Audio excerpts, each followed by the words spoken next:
just so that you guys know that these exist right now. And we've got something to talk about. Well, what is a phase? Well, we can talk about it. What is the pad? Well, now we have an idea. First level was phantom power to power your condenser microphones. Condenser mics need power to operate.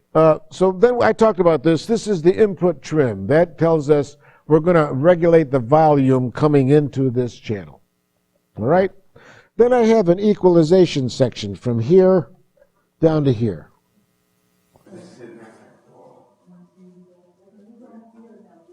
And right below it, I have an EQ cut so that I could turn all these knobs, and do whatever I'm going to do with it and adjust this, adjust that, and say, well, jeebers, what did it sound like before I started? Oh, cut the EQ. Oh, that's what it sounded like when I started this mess. Actually, it sounded better than it does now. I better get back to try it again, you know what I mean? Because when you start EQing, the sound is changing. Well, what did it sound like in the first place? Is it better now or worse? I don't know. Because all of a sudden you're going down a path, and I want to go back to say, what was it that I was doing, what did it sound like when I started this mess? Because I'm starting to go on this path, you believe it.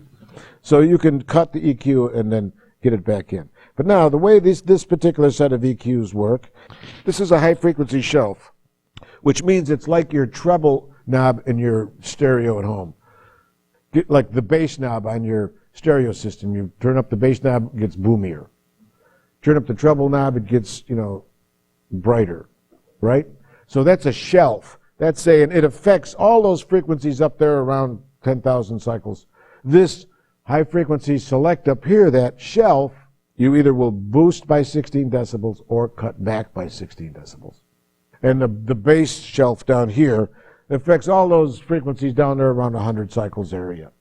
That's a shelf. Now, below that shelf, this knob right here is a high-frequency select knob. From 500 cycles all the way up to 15,000 cycles, this knob goes. And the knob below it, boost it by 16 decibels or cut it back by 16 decibels, right? Then we go to the low-mid frequency select, and it goes from 100 cycles up to 3,000 cycles. So they overlap.